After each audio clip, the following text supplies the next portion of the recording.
Bonjour, nous sommes aujourd'hui dans le parc du château, début février, donc pour vous parler du frelon asiatique.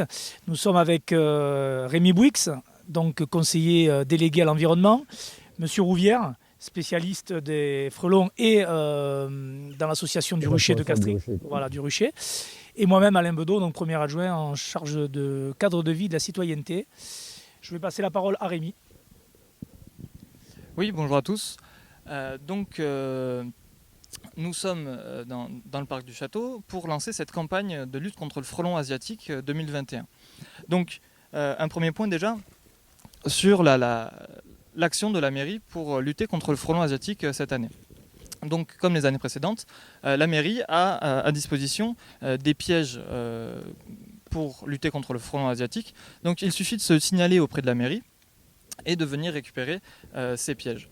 Il vous sera ensuite demandé de faire un retour sur le nombre de prises qui a été effectué durant le printemps pour que nous puissions déterminer avec précision où le frelon asiatique se loge en priorité dans Castries. Dans quel quartier est-ce qu'il faut lutter en priorité contre le frelon asiatique. Et pour parler de ce piège, on a la chance aujourd'hui d'avoir Monsieur Rouvière, donc, qui est responsable du rucher école du château et qui va nous expliquer un peu plus précisément le fonctionnement de ce rucher école. Bonjour Monsieur Rouvière. Bonjour. Donc dites-moi, alors le piège, c'est bien cette partie jaune là. Voilà, le piège, c'est la partie jaune, qui a l'avantage de la couleur jaune attire les insectes, notamment les frelons, les guêpes, enfin, et d'autres, les mouches, la mouche de l'olivier également. Voilà, le principe, c'est que ce piège, cette cloche va se fixer sur une bouteille classique, que tout le monde connaît.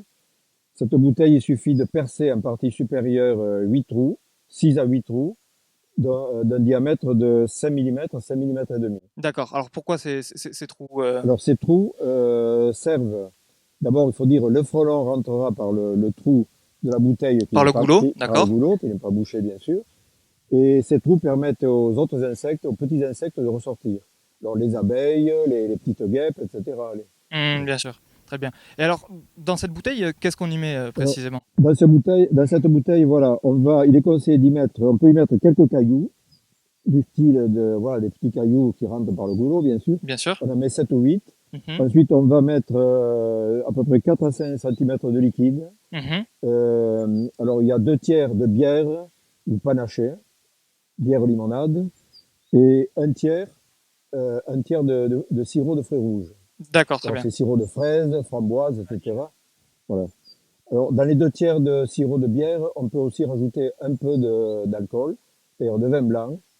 Il ne faut pas que ça fasse plus de 3 tiers. Voilà. Et l'avantage de l'alcool, c'est que ça va éloigner les abeilles et les insectes, voilà, surtout les abeilles. D'accord, très bien. Et donc du coup, ce piège, on vient le positionner quand et où surtout?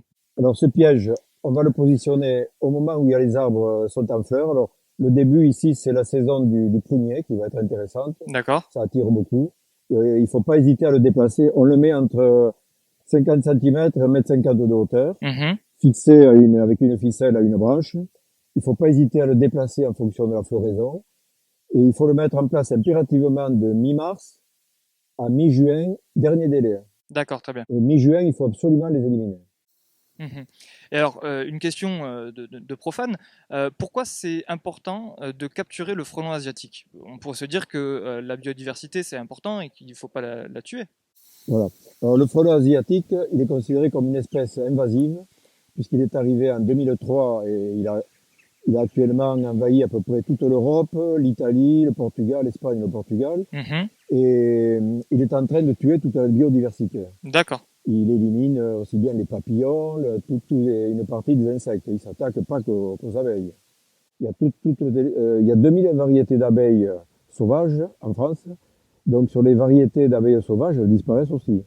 C'est un prédateur formidable. D'accord. Et au rucher école, du coup, c'est quel type de variété d'abeilles qu'on Ah y ben nous trouve? on a l'abeille mellifère, hein. Mhm. Tous les apiculteurs travaillent avec l'abeille mellifère. Mais après il y a d'autres espèces d'abeilles, puisque les abeilles, vous savez, elles vivaient sur Terre avant l'homme, hein. Il y a Eh oui. plus de 2 millions d'années. Et l'homme, à côté, il est beaucoup, je dis 2 millions, c'est pas 2 millions, c'est 200 millions, je crois. 200 millions, ah oui. 200 millions, Vous ouais. nous disiez juste avant l'interview que un frelon peut détruire combien de... Lorsqu'il attaque une ruche, peut détruire combien d'abeilles? Enfin, Ah ben un frelon, quand les frelons attaquent une ruche, ils peuvent provoquer la disparition de la ruche, oui, oui. Parce qu'ils se mettent devant la ruche, les abeilles sont stressées, elles ne sortent pas. Bon, ils en capturent, il y a la prédation, on capture carrément les abeilles, mais ensuite le frelon va empêcher les abeilles de sortir et la ruche disparaît dans l'année. Il y a un exemple à Montpellier, il y avait un rucher au CHU, il y a eu quatre ruches qui ont été éliminées en septembre. D'accord, très bien. Et pour les enfants ou les profanes qui nous regardent, l'abeille, pour la biodiversité et la nature, en quoi est-ce qu'elle est essentielle? Alors l'abeille, elle fait partie, elle était sur Terre, il y a eu une coévolution de l'abeille et des plantes, bien avant que l'homme soit sur Terre. Donc il y a cette coévolution, l'abeille est nécessaire pour beaucoup de plantes, les arbres fruitiers. Sans pollinisation, on n'aurait pratiquement pas de fruits. Tous les fruits qui ont besoin d'être, tous les arbres fruitiers qui ont besoin d'être pollinisés ne seraient pas pollinisés sans abeilles.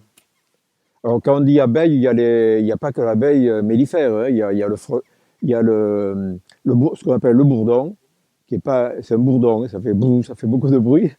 Le bourdon, il y a beaucoup des abeilles sauvages, et il y a beaucoup d'abeilles sauvages qui sont endémiques d'un seul type de plante souvent.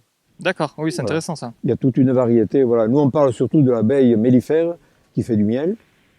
Mhm. Et alors du coup, il y a une production de miel du château. Alors, oui, il y a une petite production, mais le but du rucher école, c'est pas de produire du miel, c'est d'apprendre Ah, l'apiculture, parce que les ruches sont perturbées, donc elles produisent en comparaison peu de miel. Alors le miel qu'il y a, les élèves ont droit à un pot, bien sûr, bien sûr. et ensuite le reste, on le vend. On le vend puisque le rucher école a un budget équilibré, donc on est autosuffisant. D'accord. Donc les pots du rucher de Castries s'arrachent à prix d'or. Ils s'arrachent au prix, on les vend au prix du marché à 8 euros pour le moment, cette année. D'accord, très bien. Un truc à rajouter? ben non, je voudrais donc, vous avez bien compris l'importance de ces pièges à frelons pour protéger nos abeilles et pour nous protéger aussi, puisque ce frelon est dangereux aussi pour l'homme. Donc j'invite tous les castriotes qui ont la possibilité à venir retirer donc leur piège à frelons. Et s'ils ont besoin de conseils, qu'ils n'hésitent pas, nous sommes à leur écoute. Et n'hésitez pas aussi à utiliser pour cela, si vous voulez, l'adresse monréférent@castries.fr qui nous permettra d'échanger aussi sur ce sujet très important. Merci. Rémi, à plus. Ben, merci Alain, c'était une matinée agréable. Merci Monsieur Rouvière pour Merci, avec ces plaisir. explications, ces lumières. Merci beaucoup Merci. et à bientôt.